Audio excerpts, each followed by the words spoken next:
Najveći grad Narodne republike Bosne i Hercegovine, njen kulturni, politički i privredni centar je Sarajevo, u kome živi preko 150.000 stanovnika. To je stari grad koji obiluje istorijskim spomenicima, naročito iz doba osmanlijske vladavine. Baš čaršija, nekadašnji centar grada, do danas je sačuvala svoj stari izgled. U dnu Baš čaršije, u Brusa Bezistanu, koji je podignut pre 4 veka, prodavala se skupocena svila iz bruse. Razne zanatlije i danas u svojim malim radionicama izrađuju i prodaju robu.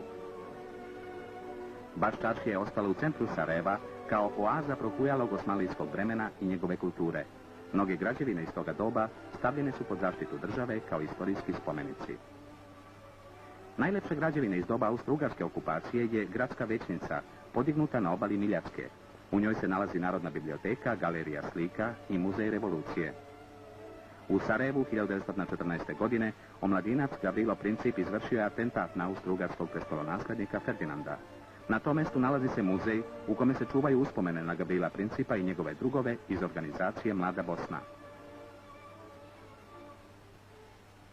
U toku revolucije Sarajevo je bilo jedan od centara u kome su pripremane akcije za borbu protiv okupatora i dalo je 9 narodnih heroja koji su sahranjeni u zajedničkoj grobnici.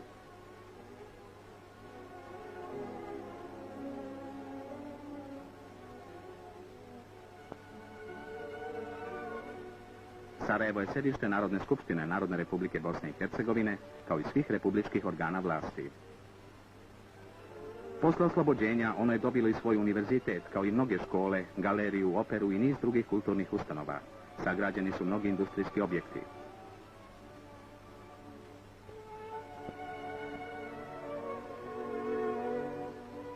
Uporedo sa industrijom razvija se i stambena izgradnja. Do danas su sagrađena čitava nova naselja, nove ulice i velika železnička stanica, jedna od najlepših u zemlji.